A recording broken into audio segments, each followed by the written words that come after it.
Bonjour, je m'appelle Dominique, j'ai 28 ans, je suis originaire du Cameroun. Voici mon témoignage. Donc j'ai grandi au Cameroun. Mon père m'a élevée avec ma grand-mère, donc j'ai une petite sœur qui a 1 an d'écart par rapport à moi. On a perdu notre mère à 2 ans, donc ce qui fait qu'on a grandi sans mère.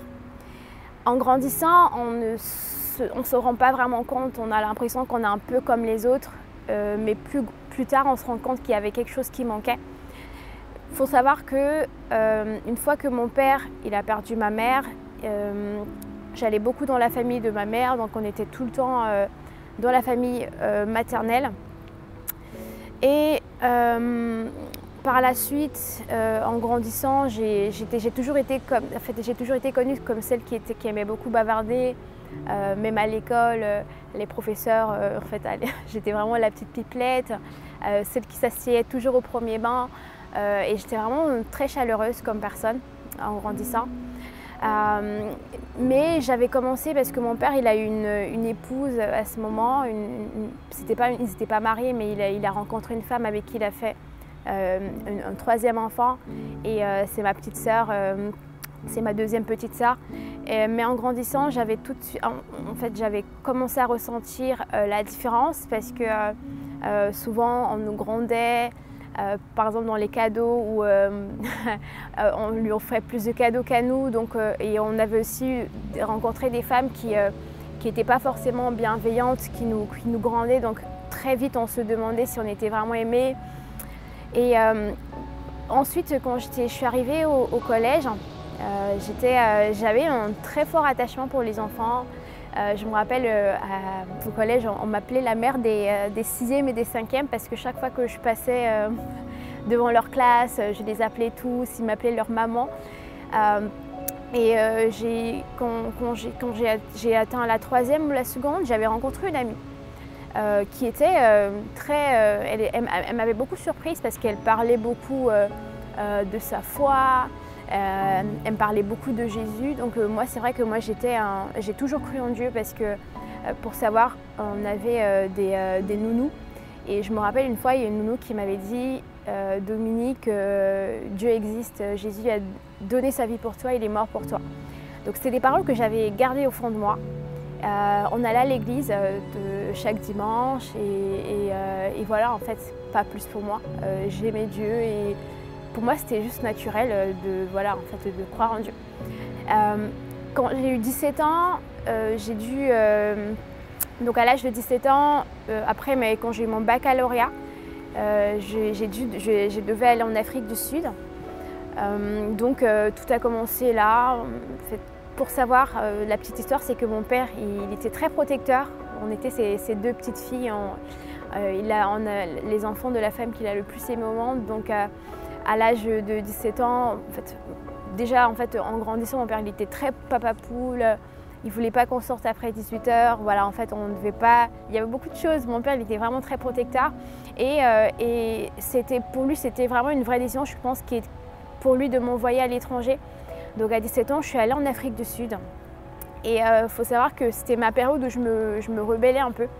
Avant d'aller en Afrique du Sud, mon père il nous a présenté la femme qui allait devenir sa femme, qui est sa femme aujourd'hui.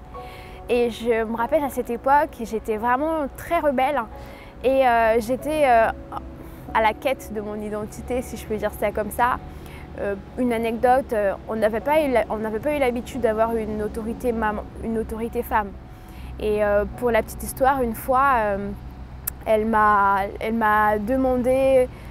On était dans la voiture et elle part avec mon père et là ils se disputent et là j'interviens et je commence à dire tu parles pas comme ça à mon père, t'as pas le droit, ou alors quand elle me demandait de faire des choses ou alors elle me dit quelque chose et moi j'étais vraiment dans la confrontation en lui disant non t'es pas ma mère, tu peux pas me parler comme ça, je suis grande, voilà. J'étais très dans la confrontation. Donc quand je suis allée en Afrique du Sud, pour moi c'était une revanche. Donc je me suis dit, pour toutes les fois où mon père ne voulait pas que je rentre après 18 h, ou alors pour toutes les fois où mon père ne voulait pas que je porte telle tenue, voilà, je me suis dit c'était mon indépendance et ça devait être ma vengeance. Donc j'arrive en Afrique du Sud, je ne parlais pas anglais, donc j'ai appris tout sur le terrain. Et j'étais dans une colocation, c'était une maison de 7 chambres. Il n'y avait que des garçons, donc j'étais la seule fille. Et c'était tous des étrangers, donc des Américains, des Anglais. Voilà, j'étais la seule étrangère, j'étais la plus jeune. Donc j'avais 17-18 ans, ils avaient pratiquement 23-24 ans. Donc il y avait quand même une différence assez, assez importante. Donc j'ai commencé, voilà, la suite logique, donc j'ai commencé à faire la fête. J'étais entourée de personnes qui faisaient énormément la fête, qui prenaient de la drogue, mais je ne savais pas que c'était ça. Donc voilà, je faisais la fête, je m'habillais vraiment n'importe comment. J'aimais plaire et tout, j'aimais me sentir jolie et je pensais vraiment que c'était la meilleure façon de se sentir belle, c'était d'avoir de certaines tenues. Donc je me rappelle une fois, on est allé en soirée et j'ai tellement bu que je ne me rappelais plus du tout de ce qui s'est passé la veille. J'avais commencé un peu à fumer la marijuana. Donc pour vous dire, voilà, j'étais vraiment partie pour devenir voilà, très spéciale dans le mauvais sens. Alors, après quelques temps, il y a une nouvelle colocataire qui arrivait, elle s'appelait Greta, et je ne vais jamais l'oublier. C'était comme une grande sœur pour moi à cette époque. Elle était très chaleureuse et je me disais, waouh, elle est vraiment gentille. Elle venait me chercher dans ma chambre, elle prenait de mes nouvelles. Souvent, elle me laissait des petits muffins en fait, avant d'aller au travail. Et j'avais vraiment beaucoup apprécié la personne qu'elle était. Elle me dépassait quand même assez, elle avait peut-être 28 ans à cette époque. Moi, il faut savoir que j'allais à l'église, donc j'avais une petite église à côté de chez moi où j'allais de temps en temps. Et une fois, elle vient, elle était blanche sud-africaine, c'était une sud-africaine voilà, qui parlait afrikaans. Et elle vient me voir, elle me dit Dominique, je te propose de m'accompagner à l'église. Le premier abord, je me suis dit, non, moi j'ai mon église. Et il faut savoir que moi, dans ma culture, c'était pas trop bien vu quand quelqu'un te demande de venir dans son église. On avait un peu des doutes sur l'église, on se disait, mais c'est quoi? Voilà. Et donc au premier abord, je lui dis non, merci, c'est gentil, mais j'ai déjà mon église. Mais tellement, elle était tellement gentille avec moi qu'une fois, je sais pas, je lui ai dit, ok, allons-y, je vais aller dans ton église. Donc à l'église, j'arrive dans l'église et je ne parlais pas encore anglais. Donc il faut savoir que je comprenais vraiment très difficilement. À la limite, je ne comprenais même pas ce qui se disait dans l'église. Et moi, je décide de m'asseoir à la dernière rangée. Et me voilà à la dernière rangée. J'étais vraiment spectatrice de ce qui se passait. Je regarde autour de moi. En fait, j'avais jamais connu un tel amour. J'étais bouche bée. Je voyais des gens danser, je voyais des gens chanter avec des larmes, je voyais des gens vraiment à terre parce qu'ils sont en train de pleurer. Je voyais tellement et je me disais mais c'est quoi ça? Et je me suis dit mais est-ce que c'est possible d'aimer Dieu comme ça? Je comprenais pas, j'étais perdue. Mais c'était tellement beau et c'était rempli il y avait une telle présence d'amour, de paix, c'était trop fort et de joie. Et que je ne pouvais pas ressortir comme ça pareil. Et je me rappelle, j'ai été touchée, mais je ne comprenais même pas anglais, mais je savais que là, je venais de rencontrer Jésus, parce que l'amour que j'avais ressenti, c'était juste incroyable. Donc, quand j'ai quitté l'Afrique du Sud, je suis rentrée au Cameroun. Et je suis allée faire 1 ou 2 ans après. Donc, mon histoire s'est passée en fait, c'était en 2014. Donc je suis rentrée chez moi à Douala et là je devais partir dans l'autre ville à Yaoundé. Donc à Yaoundé, c'est la capitale économique, politique autant pour moi de Douala, du Cameroun. Je me rappelle avant de partir ce matin, donc on part en bus et je me réveille le matin, je commence à prier. Et quand je finis, je médite la parole de Dieu et il y a un verset que le Seigneur qui a ça a bouleversé mon cœur. Je ne sais pas, le verset, c'était comme si c'était vraiment destiné à moi. Et c'était dans le psaume 91, versets 14 à 15, où le Seigneur disait, parce qu'il m'aime, lorsqu'il sera dans la détresse, il m'invoquera et je le répondrai. Et je me suis dit, waouh, donc c'est juste parce que j'aime Dieu, quand je vais l'invoquer, il va me répondre. Donc c'était vraiment un verset qui m'a vraiment touchée particulièrement ce jour. Mon père, il me dépose à la gare, à la station de bus, et je prends le bus. Donc dans le bus, ce qui se passe, c'est que, je sais pas, au Cameroun, je ne sais pas s'il y a des personnes qui connaissent le Cameroun. Au Cameroun, dans les bus, il n'y a jamais de musique chrétienne. Donc tu peux trouver tout genre de musique, mais vraiment la musique chrétienne, ça n'existe pas dans les bus. Donc j'avais mes écouteurs, mais à un moment, je suppose que c'est le Saint-Esprit qui m'a conduit, j'enlève mes écouteurs et j'entends une musique, mais c'était une musique chrétienne. J'étais vraiment surprise et la musique disait « Seigneur, fais-moi voir ta gloire ». Et je ne connaissais pas ce son à l'époque, mais j'étais très touchée. Ce son m'a tellement touchée, j'ai commencé à le chanter. J'ai enlevé les 2 écouteurs et j'étais en train de chanter « Seigneur, fais-moi voir ta gloire ». Je chantais jusqu'à ce qu'elle finisse. Après, j'ai remis mes écouteurs. Alors, à la base, je ne devais pas dormir sur place. J'étais censée faire un aller-retour et mon père insistait pour que je rentre le même jour. Mais je ne me sentais pas très bien aussi et j'avais envie de voir quelques de mes amis. Donc je me suis dit, bon, papa, je vais passer la nuit, je vais rentrer le lendemain. Donc j'ai quitté, je suis allée chez mon oncle et vers 18h30, je vais rejoindre mes amis, 18h30. Donc on reste jusqu'à 20h, 20h30 et là je me sens vraiment pas très bien et je décide de rentrer. Donc on stoppe un taxi, donc mes amis m'accompagnent et on stoppe le taxi et le taxi, je monte. J'étais seule dans le taxi quand je suis entrée. Il faut savoir au Cameroun, c'est des taxis jaunes, donc il y a des places derrière pour des passagers, donc 3 places derrière et moi j'ai pris la place qui était derrière le chauffeur. Et ce que j'avais remarqué, c'est que le chauffeur, il me regardait beaucoup par le rétroviseur, mais moi, j'avais pas vraiment, j'étais vraiment tellement innocente, j'avais pas vraiment prêté attention à ça. Et il avait un tic qui touchait beaucoup, des pièces, des pièces comme 2 €, 3 €. Il le mettait dans le creux de sa voiture et il touchait beaucoup les pièces. Et à un moment, il m'a demandé, parce que c'est vrai que comme je rentrais d'Afrique du Sud, quand je parlais français, tu sentais quand même, il y avait un petit accent anglais. Donc il m'a demandé si j'avais ma pièce d'identité. Je lui ai dit, j'avais mon passeport parce que ça faisait longtemps que je n'ai pas été au Cameroun, donc j'avais plus de pièce d'identité, j'avais néanmoins mon passeport. Et en fait, après, on a continué à rouler. À vrai dire, je ne connaissais vraiment pas où j'allais. Mais je savais qu'arrivé à un certain lieu, j'avais des indicateurs qui me disaient que j'allais bientôt arriver. Donc j'attendais justement de les voir. Et après, le chauffeur, il a pris d'autres personnes parce qu'au Cameroun, donc tu entres dans le taxi, après tu sors, après tu reviens, tu sors. Donc ce qui fait que voilà, après une heure, j'étais toujours dans le taxi. Donc toutes les personnes qui étaient entrées étaient déjà ressorties. À un moment, là où je me suis intéressée, c'est quand on était sur une autoroute que j'avais jamais vue tout le temps que j'étais déjà allée à Yaoundé. Donc sur cette autoroute, il n'y avait pas de voiture, il y avait des lampadaires qui étaient alignés vraiment à la file indienne. Et je me suis dit, mais en fait, ça m'a interpellée.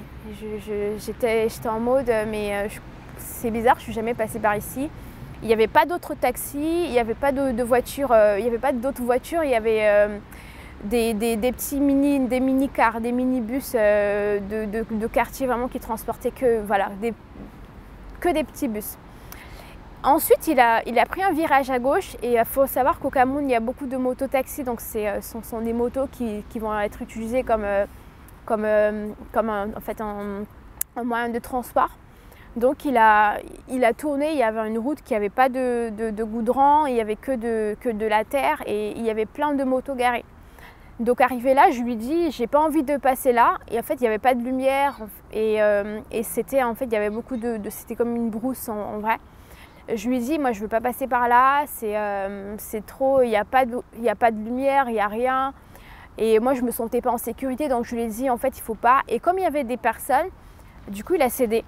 Il est ressorti et il a repris l'autoroute et il est reparti sur un autre chemin. Donc j'avais bloqué ma portière parce que je me suis dit, si ça se trouve on peut, parce qu'au Cameroun il y a beaucoup d'insécurité.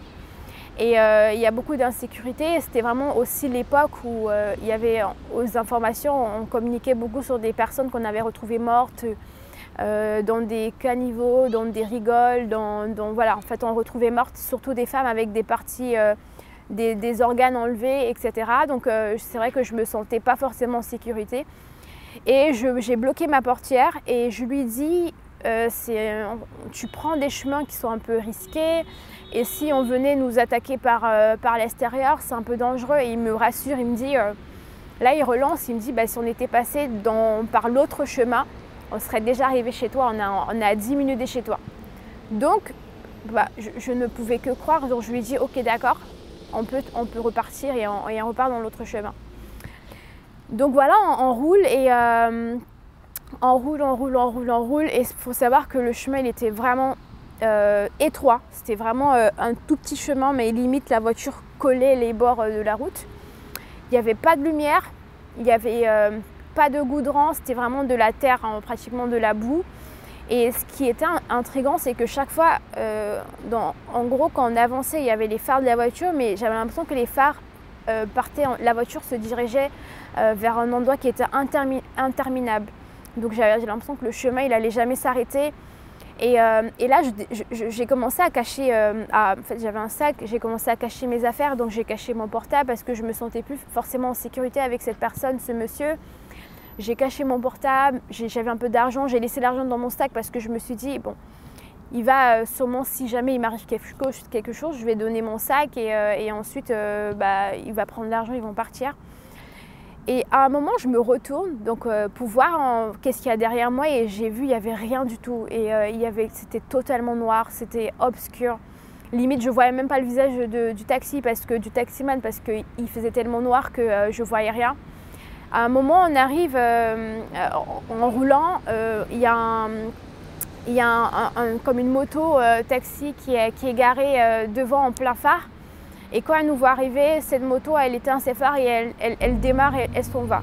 Vraiment de façon très silencieuse.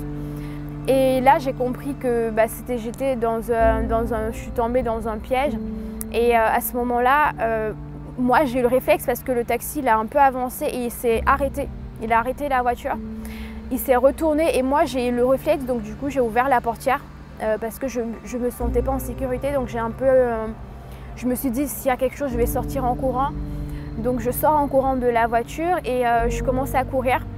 Mais il faut savoir que je savais, je ne voyais rien. En fait, je ne voyais rien. Donc j'avais l'impression que je courais pour aller nulle part et qu'il n'y avait personne qui pouvait me sortir de là.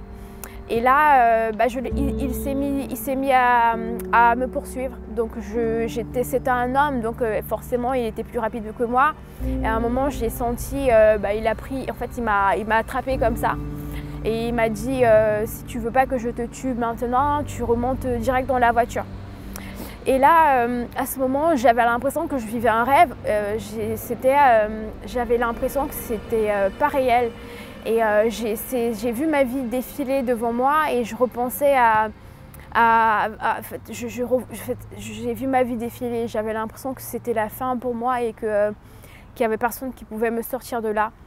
Et ce qui s'est passé, c'est que du coup, je remonte dans la voiture et là, il m'a mis sur le siège passager du coup. Et là, il me dit que en fait, on l'a envoyé pour me tuer et que en fait, que je vais mourir ce soir. Et que je vais mourir. Et en fait, automatiquement, il me demande ce que j'ai sur moi. Donc, il va trouver mon sac, il va prendre mon sac, il va prendre mon téléphone. Et en fait, mais chaque fois, en fait, il avait des gestes un peu violents envers moi. Mais je me rappelle, j'avais une paix qui était bizarre. J'ai eu une paix, mais c'était incroyable. Je n'ai pas crié, je n'ai pas pleuré, je n'ai pas sursauté, mais c'était comme s'il y avait quelque chose une force qui était en train de me dire calme-toi, reste calme et tout. Et j'étais vraiment très sereine. J'étais tellement calme à un point, il m'a dit, je te vois, t'es calme, t'es vraiment, en fait, il était très surpris parce qu'il me voyait. Généralement au Cameroun, on est connu pour être des vrais dramas. En fait, on aime bien dramatiser, on va crier. On va s'agiter, paniqué. Mais moi, il me dit, tu es calme comme ça, c'est parce que tu ne sais pas ce que je vais te faire.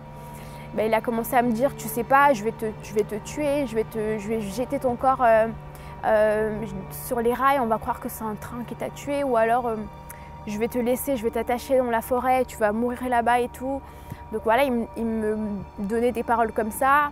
Et c'est vrai que sur le coup, c'était vraiment assez choquant pour moi d'entendre ça. Je lui ai dit, vous êtes sûr que c'est moi, que vous voulez tuer? Et voilà, il me dit, c'est toi, etc.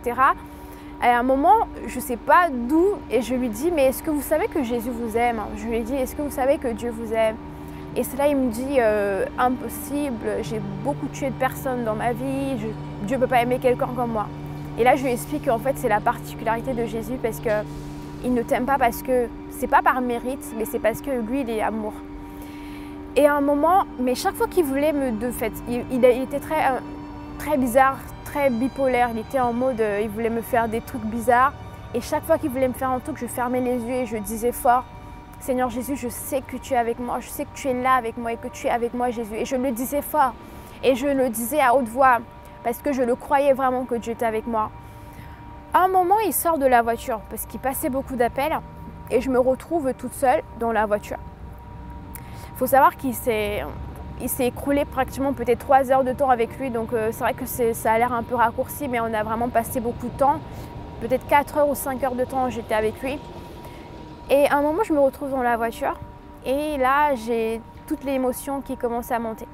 Et là, je me retrouve, et là, je commence à prier, j'ai dit à Dieu, j'ai dit Seigneur, Papa, je pense que c'est la fin pour moi.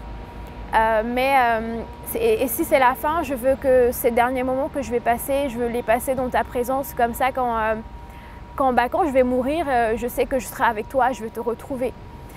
Mais après, il y a un truc qui est monté en moi, mais j'ai dit à Dieu, j'ai dit, mais Seigneur, moi, quand j'ai donné ma vie à Jésus, tu m'as fait des promesses. Moi, j'ai cru en tes promesses, j'ai cru que tu m'as dit des choses. Et moi, je savais que tu as dit dans ta parole que tu es un Dieu qui tient ses promesses, tu es un Dieu qui... tu n'es pas un homme pour mentir, ce que tu dis, tu vas le faire. Et si je meurs aujourd'hui, ça veut dire que tu n'auras pas tenu tes promesses, ça veut dire que ce que tu m'as promis, tu ne l'auras pas fait. Et voilà comment en fait, je laisse Dieu et j'avais vraiment les larmes qui montaient dans mon cœur. Et il faut savoir que le mec, il est re-rentré dans la voiture et là, il m'a demandé de me déshabiller. Jusque-là, c'est vrai que j'étais très sereine. En fait, je sais pas, la paix de Dieu me gardait vraiment, mais j'ai commencé à... Pour moi, c'était quand j'ai entendu ça, j'étais pratiquement en train de vouloir faire, j'étais limite angoissée. Et il me dit de me déshabiller, je lui dis non, je peux pas. Et je sais pas où je prends le courage, je lui demande est-ce que tu vas me violer? Il me dit oui. Et là, je voulais pas, et après il sort un couteau, il me dit, en fait, il sort une arme, il me dit si tu me dis encore non, je vais appeler les autres garçons, on va te violer tous ensemble, et si tu me dis encore non et tout, là du coup je trouve que j'avais plus le choix. Du coup je me déshabille et lui aussi il enlève son pantalon et après en fait il commence à me toucher, etc. Et là je sentais que j'ai dit Seigneur, tu peux pas. En fait, j'avais une forte pensée pour les filles qu'on avait violées et là je dis à Dieu, Seigneur, tu peux pas laisser ça, Seigneur, tu peux pas permettre ça. Et là j'ai commencé à prier en langue parce que je me suis dit si j'ai prié en français, et que j'ai l'impression que j'ai plus les mots, là je vais intercéder en langue, je vais prier en esprit et je vais prier en esprit, je vais prier à haute voix en esprit. Et là j'ai commencé à prier en langue. Il était en train de me toucher, mais moi j'étais en train de prier en langue, je priais en langue. Et à un moment, il me dit, en fait il a vu que je priais beaucoup et là il me menace, il me dit arrête de prier, tu fais que prier, c'est quoi ça en fait, tu fais que prier, arrête de prier. Donc il me menace d'arrêter de prier. Et là je ne pouvais plus prier à haute voix. Donc j'ai continué à prier dans mon cœur. Et il s'est penché vers moi, il a commencé à m'embrasser. Donc il m'embrasse. Et j'étais vraiment sidérée. Et là je prie dans mon cœur, je prie fort. Je dis papa, tu ne peux pas me laisser, tu peux pas laisser qu'on me fasse ça. Et j'intercède. Et à un moment, je ne sais pas comment, c'est incroyable. il se rabat sur son siège, il reste 2 minutes, il ne parle pas et il est juste en face. Et moi je regardais à ma droite parce que je n'arrivais pas à le regarder en face, de toute façon je ne le voyais pas parce qu'il faisait noir. Je vois, il se rhabille, il remet son pantalon et je n'ose pas encore parler parce que je ne sais pas quelle sera sa réaction. Et après il me dit, non, je lui dis merci beaucoup. Il me dit, ah, ne me dis pas merci, sors de ma voiture, je ne sais même pas pourquoi je fais ça, sors de ma voiture, sors de ma voiture, vite, vite, vite. Et en fait il essaye de me chasser de sa voiture. Et après je lui dis, mais je ne peux pas sortir. Je suis dans un endroit que je ne connais pas, je suis dans une forêt, je vais sortir pour aller où? Vous avez pris mon argent, vous avez pris mon téléphone. Bah, je connais pas, en fait je connaissais même pas où j'étais, donc je me suis dit mais comment je fais pour rentrer vu que j'ai plus rien sur moi. Et là il me dit, en fait, pour vous dire, il a pris peut-être, j'avais 25 euros, on va dire par là. Et il a pris les 25 euros et après il m'a dit, bah, je te donne 5 euros, tu essaieras de prendre en fait un taxi avec ça. Et il m'a dit, en fait il m'a dit, je vais t'accompagner juste un moment et après tu vas descendre, mais il faudra faire attention parce qu'il y a beaucoup de personnes qui ne sont pas bien intentionnées dans le coin. Et il était là à me donner des conseils et j'étais en mode, waouh, j'étais vraiment sidérée. Et quand il est parti, je me suis retrouvée dans le noir. C'est là où toute la peur est... En fait, j'ai été saisie d'une grande peur, mais en fait, c'est comme si Dieu me protégeait pendant ce moment. Et quand il est parti, mais j'étais tétanisée, j'avais peur de tout, et je voyais rien, vu qu'il n'y avait rien autour de moi. Je me suis mise à courir dans le noir, en fait. Et à un moment, j'ai couru pendant pratiquement longtemps quand même. Et après, à un moment, j'entends des voix. J'avais tellement peur que il y avait des buissons et tout. Et je me suis cachée dans les herbes. Je me suis dit, je m'en fous, même si un serpent venait à me mordre, c'est pas grave. Tellement j'avais peur des gens maintenant. Et là où je trouve encore que Dieu était incroyable, c'est que quand je suis arrivée, du coup, voir, on va dire un peu la petite route, en fait, la petite lueur de route que je pouvais atteindre. Et j'avais peur, en fait, j'avais tellement peur des hommes maintenant que chaque fois que je vois un homme, je paniquais. Et il y avait un monsieur qui avait l'air vieux, il avait l'air un papa de famille, donc je me suis dit, c'est impossible, ce monsieur va me faire du mal. Et là, je lui dis, monsieur, voilà ce qui vient de se passer. Ça fait plus de 6 heures pratiquement, vraiment longtemps que j'étais restée avec un monsieur qui voulait me tuer. Et là, je lui raconte mon histoire et c'est lui qui me dit où je suis. Et il avait une moto, donc il m'emmène avec sa moto sur la route où je pouvais prendre un vrai taxi. Mais sauf qu'il n'y avait pas de taxi, il n'y avait pas vraiment de taxi normaux. Il n'y avait que des minibus avec des garçons, des hommes un peu pas très rassurants. Et moi, j'étais là au bord de la route. Je me suis dit, mais Seigneur, comment je peux reprendre un transport avec des hommes, sachant ce qui vient de m'arriver. Et j'ai laissé passer peut-être 4 voitures, 4 minibus et à un moment je me dis bah, il faut bien que je rentre et je stoppe le minibus. Et là, ma grande surprise, j'entre dans le bus et là je vois une personne. Vous vous rappelez au départ, j'avais dit que quand j'étais entrée dans le taxi, en fait il y avait des personnes qui entraient dans le taxi. Et il y avait un monsieur qui était entré et moi je m'étais tournée, j'avais vu son visage. Et je prends ce minibus et je vois la même personne. Et je me dis, je l'approche, je dis, excusez-moi monsieur, j'ai l'impression que je vous avais vu, vous vous rappelez? Il me dit, ah oui, en fait il s'est rappelé qu'on a pris le même taxi avant que cela se produise. Et c'est comme ça que, du coup, bah, en fait ce monsieur il m'a aidé à rentrer. Il m'a vraiment facilité les choses parce que j'étais vraiment traumatisée, j'avais plus confiance en personne et le Seigneur, c'est comme si le Seigneur l'a vraiment placé là pour me rassurer et vraiment. Donc voilà, c'est mon histoire et la morale de l'histoire c'est quoi? C'est que Dieu il tient ses promesses et la parole de Dieu est tellement réelle que la Bible dit que Dieu ne peut pas, en fait, il n'est pas un homme pour mentir et il ne peut pas renier sa parole, parce que s'il renie sa parole, il se renie lui-même. Et le fait que déjà Dieu m'a préparé la parole de Dieu, quand il te donne un passage dans Psaume 91, il a dit: si tu m'aimes plus qu'il m'aime, lorsqu'il va m'appeler, quand il sera dans la détresse, il va m'invoquer, je vais lui répondre. Et que Dieu me le dise. Et, et quand j'étais dans le mal, j'ai rappelé Dieu ses promesses. Je lui ai dit: tu n'es pas un homme pour mentir, tu m'as promis des choses dans ma vie, et si je meurs aujourd'hui, tu ne seras pas en fait le Dieu qui tient ses promesses. Donc voilà, c'était vraiment pour partager cette histoire. J'espère que ça pourra te bénir et que peu importe où tu es, Dieu m'a mis devant une situation où il n'y avait aucun homme pour me sauver, il y avait personne autour de moi. Il n'y avait que lui et moi, il n'y avait que lui et moi et il n'y avait que son amour et moi.